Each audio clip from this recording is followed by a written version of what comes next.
Hello and welcome back. So obviously this is coming out a few days late. I've been stuck in bed with the flu and it really kicked my ass.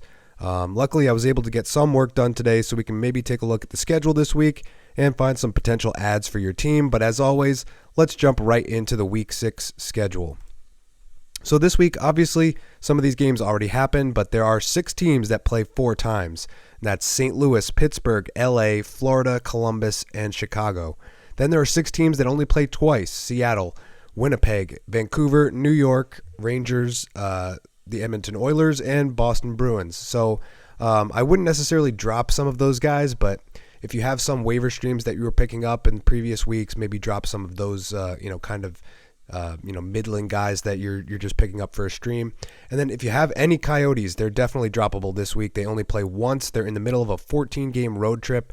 They're heading home. They're taking on Vegas later in the week in Vegas. But you'll want to drop any Coyotes that you have on your roster for this week at least. But the best schedules are subjective this week, and we'll cover almost every team that plays 4 times. But below are the top 3 since this video is coming out Tuesday night. A few of these games already happened, and again, I apologize for that. But let's start off with the LA Kings. They lost to the Flames last night 6-5 in a barn burner.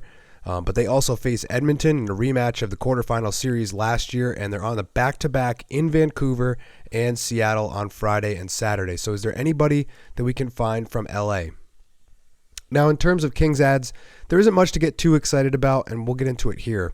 But let's start with Arthur Kaliev. 2 goals, 2 assists, 2 power play points, 7 shots in his last 2 games, 6 goals, 7 assists, 39 shots on the year.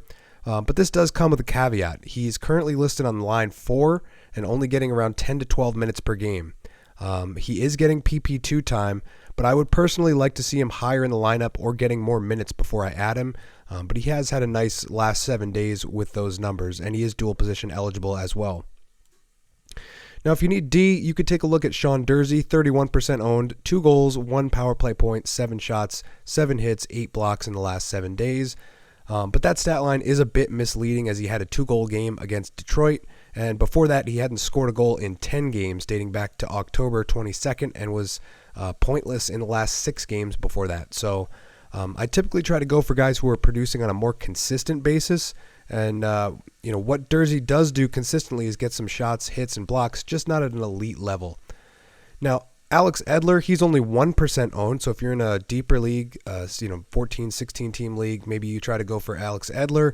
2 assists, 6 shots, 8 hits, 8 blocks over the past 7 days. But the best ad for LA is probably Phil Deneau. 33% owned, 1 goal, 3 assists, 1 power play point, 6 shots over the last 7 days. And the shots come in bunches. So he had a 5-shot game against Chicago, but otherwise 1 to 2 shots per game. But 4 points in his last 3 games makes him a target, all things considered. And as I've mentioned many times before, that line assignment with Arvidsson and Trevor Moore, they have some good chemistry together, and they're likely sticking together for the foreseeable future. So yeah, not a lot to go for in terms of LA Kings adds, but they do have a pretty decent schedule. They've already played this game. The only problem is they're all away. They're on this Western Canadian trip, and that may be not the best time to jump on some of these guys, as sometimes these teams that try to they're going out on a West Coast swing, they don't end up getting above 500 on that trip, and maybe the production isn't quite there. So let's go back to the schedule. And as you can see here, the next team I have on this list is St. Louis. They had a really, really good game last night against Colorado, although they did get shelled in terms of shots.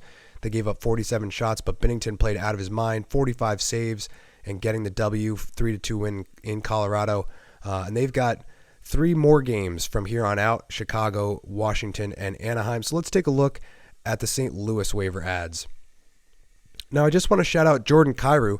Some people were asking me what to do with him, and although he's definitely part of the money bag syndrome right now, he turned his game back on over the last 7 days. 2 goals, both on the power play, including a beauty last night. That was the game winner against Colorado, and 14 shots in the last 7 days. But he is 61% owned. So let's take a look at some more ownable options. So Colton Parayko is here. If you need hits and blocks, he'll rack these up in a 4-game week, only 10% owned. 1 assist, 7 shots, 10 hits, 10 blocks over the last 7 days. Ryan O'Reilly was off to a really slow start. There was a meme I saw going around, a scoring race between him and John Gibson. But he's turned it on. So the last 7 days, 2 goals, 2 assists, 9 shots, 7 blocks, and he seems to be a hit or miss shot volume guy as well. Several 5-shot games, a couple of 3-shot games, and then some games where he does nothing. So take that for what you will. If you're in a face-off league, he's averaging 8.7 face-off wins per game, so he does become value there for face-off leagues. And how about Brandon Saad, turning it on lately?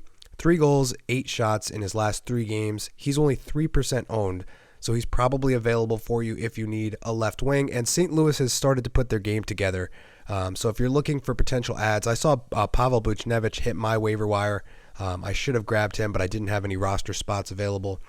So keep an eye out for these St. Louis Blues guys as they're starting to turn things around and they're getting it going in the right direction. They were a top 5 offensive team last year, so you could potentially mine some fantasy value out of this team.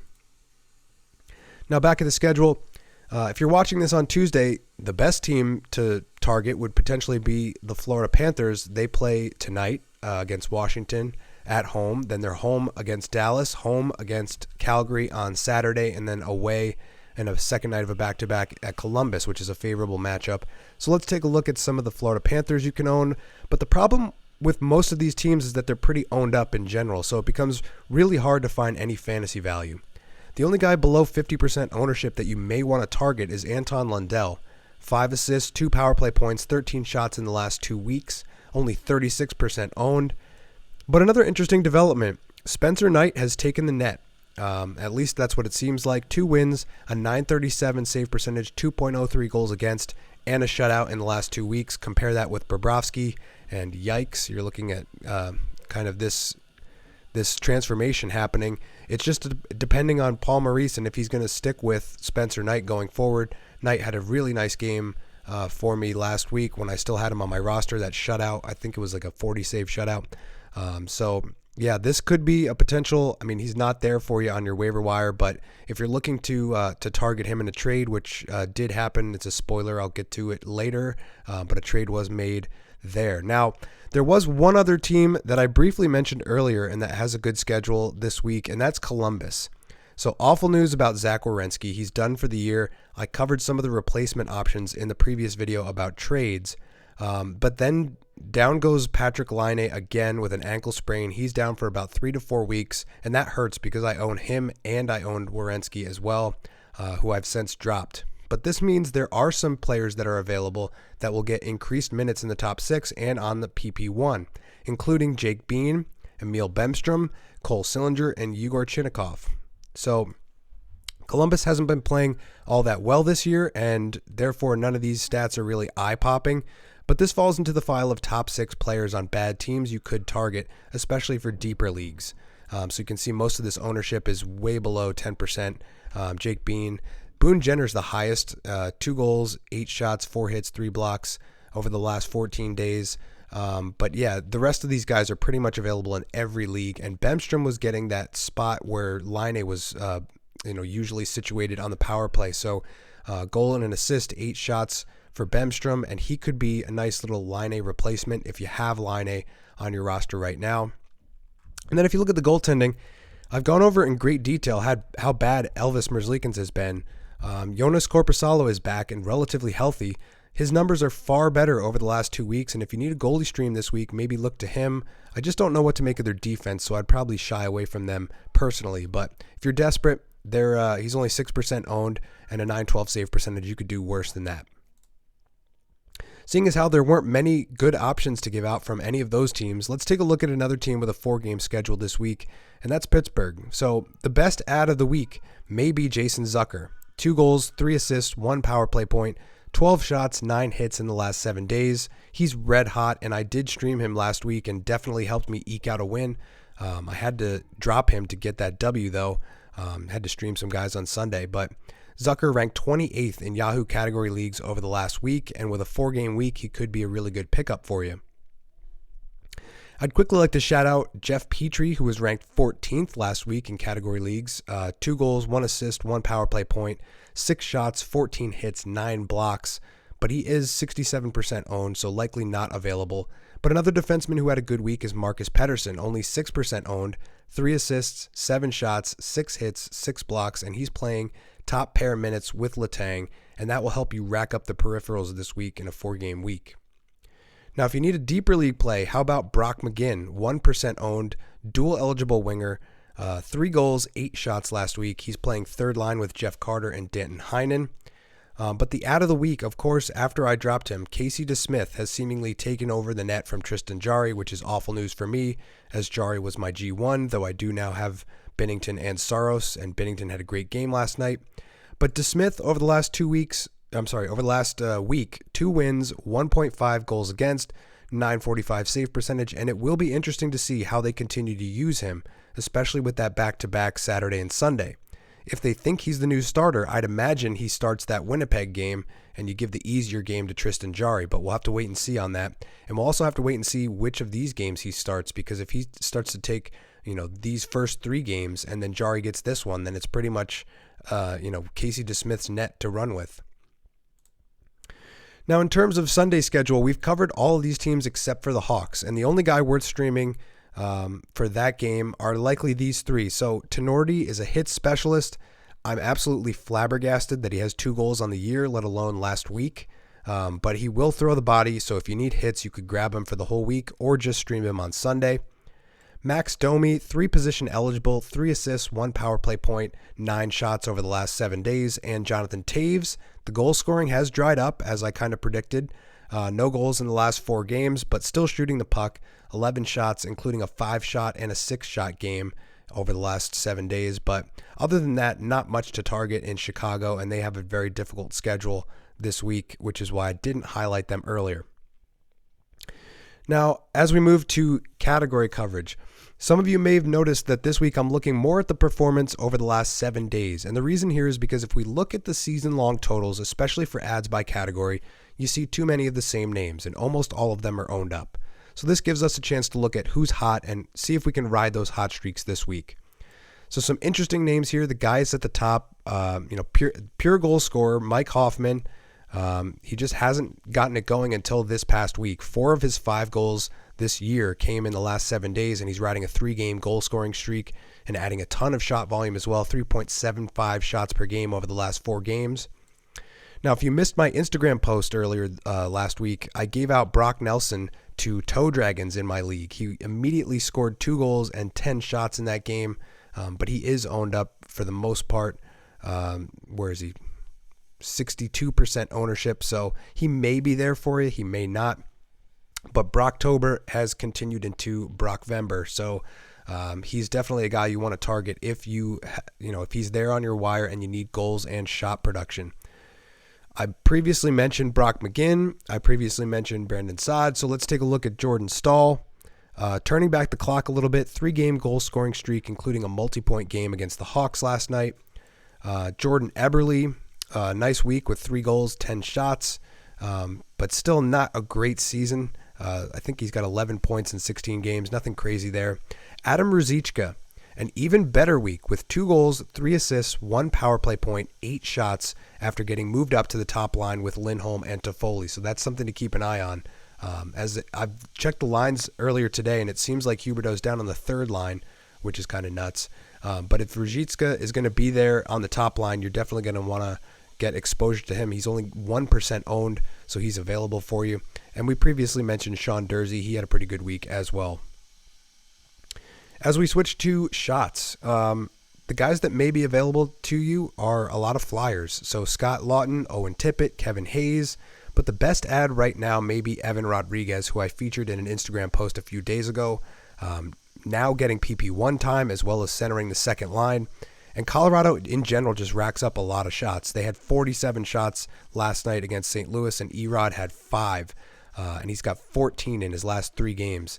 So that increased line assignment, that PP1 exposure, and his ownership is low enough at 11% that you may be able to find him, and that 3-position eligibility is very valuable as well. As we turn to power play production, the 2 most ownable guys here are Travis Boyd and JJ Moser, but the problem is the Coyotes only play once this week, so they aren't good options this week at all. Instead, the best option may be Jake Sanderson, filling in for Thomas Chabot on PP1 in Ottawa. His ice time has increased into the 22 to 25 minute range, and he'll be relied on the same way that Shabbat is normally relied on. So he's usually good for 3 shots a game, and he was getting a couple of power play points as well. 43% owned, so he's probably not there in all leagues, but if you're in a shallow league, he's probably there for you. And if you have Shabbat, he's probably a decent replacement for you as well. Now, in terms of assists, there's almost nothing to talk about. We've already gone over Zucker, and Jesper Fast isn't capable of keeping this scoring up for any extended period of time. If you don't believe me, the dude played with Panarin, and he put up 29 points in 69 games, and he's never been above 34 points in a season. He's a good penalty killer, does a lot on the Canes, on the ice, penalty kill, all kinds of situations, depth production, but just not really a fantasy option for most leagues. He's 1% owned, so if you're desperate, I guess you could go there. And I'm showing a picture of Barzal because he's still relatively ownable at 63%, 18 assists in 17 games. That's incredible. But he's still looking for that first goal, but assist machine nonetheless, so something to keep an eye on if he's available in your league. Now with hits, just like last week, what you see highlighted are the guys who may be on your wire and who also play 4 times this week, and apparently there's only one, Jared Tenorti. We covered him earlier, but yeah, there you go. Very weird week this week for sure, as a lot of teams only play 2 times and only 6 teams play 4 times. So not a lot to go for in terms of hits, and the usual suspects are still there for you. I own Vinny Trocheck. He's been a monster for hits this entire season, but he's obviously not there for you. So yeah, we'll keep it moving. Now, the only starter on your wire this week is Casey DeSmith, who we talked about earlier. If he's available, he'll likely get a minimum of 2 starts, probably 3 this week, if they still don't believe in Tristan Jarry. You may also see Jonas Korpisalo take some of the starts from Elvis Merzlikins, but this is just speculation on my part. The Jackets do have a back-to-back Saturday-Sunday home against Detroit and Florida, but those aren't great matchups, and I can't really recommend Columbus goalies with the injuries that they've had and how bad they've been this season. As for back-to-back streaming options, Craig Anderson is going tonight against Vancouver. The Sabres have a back-to-back tonight home against Vancouver, and then they head to Ottawa, where Comrie will get the start. The numbers you see for Anderson are his season-long numbers, and he has struggled over his last 3 starts, but it is a favorable matchup. So you could probably target Craig Anderson there. Next, we have Cal Peterson, who's played horribly this year, as you can see by those numbers, and hasn't been any better over the last 7 days.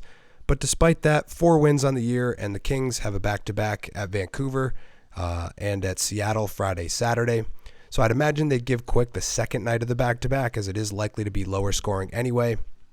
And that means Peterson starts against the Canucks, who've lost their last 3. So they're also giving up a ton of goals, and he has the chance to get the W. The next stream is Thomas Greiss, 2% owned, and another case of horrible numbers. Still looking for that first win on the year, but he will likely start Wednesday in Chicago. And that is a favorable matchup, as the Blues have started to find their footing, winning their last 3, including beating the defending champs Monday night, as I mentioned in the goalie trends video. St. Louis is 4th best at limiting high-danger chances, which should help their goaltenders going forward, and it's definitely helped Binnington thus far, so maybe it helps Thomas Greiss as well. So this week in the THHL, the main story was the Blockbuster trade that was made between myself and last place Sterling Slapshots. I finally feel like I've solidified my goaltending, and if you missed the trade video last week, I'll just recap it here. I traded these 3 guys at the bottom, Kubalik, Gostisbehere, and Knight, all of whom I picked up off the waiver wire. They were all red hot, and I parlayed that into Jussi Saros and Nick Ehlers, who's still on IR, but should be coming back in the next couple weeks. So yeah, Sterling Slapshots has been making a few missteps. He dropped Binnington, who I picked up off waivers, and since then he's got me 3 wins and a combined .930 save percentage in that span. And then he just offered up Saros to me. I didn't really seek this out, but he was offering him up. So initially he tried to get Trocheck off me. I wouldn't budge. But after some negotiations, we landed on this, and I feel like I robbed him and solidified my goaltending. So everything's looking better in the goaltending department. This week came down to the wire on Sunday, and a few last-minute waiver adds in Matthias Michelli and Brandon Hagel, who I featured in an Instagram post last week. They helped me secure the W, so just narrowly eked it out 5-4 against the crash line. My goaltending actually played pretty well, but he had 5 wins, so nothing I could do there. His goaltending was really good. And lastly, if you're wondering how the data draft strategy has been working out for me in general, I'm 18-2 across 4 leagues with different league types and point weighting. But I am currently 5th in the league that matters most, so there is still work to be done. Hopefully my team is a bit more complete now after the trade and I can start winning some goaltending categories. But that's going to do it for this one, and if you made it to the end of this video, I want to thank you again for watching. Thanks to everyone who reached out while I was stuck in bed with the flu. The flu is no joke, and it definitely kicked my ass. You can probably hear it in my voice right now. So thank you for your patience, and hopefully this video isn't coming out too late to help you this week in fantasy. But thanks again, and I will see you in the next one.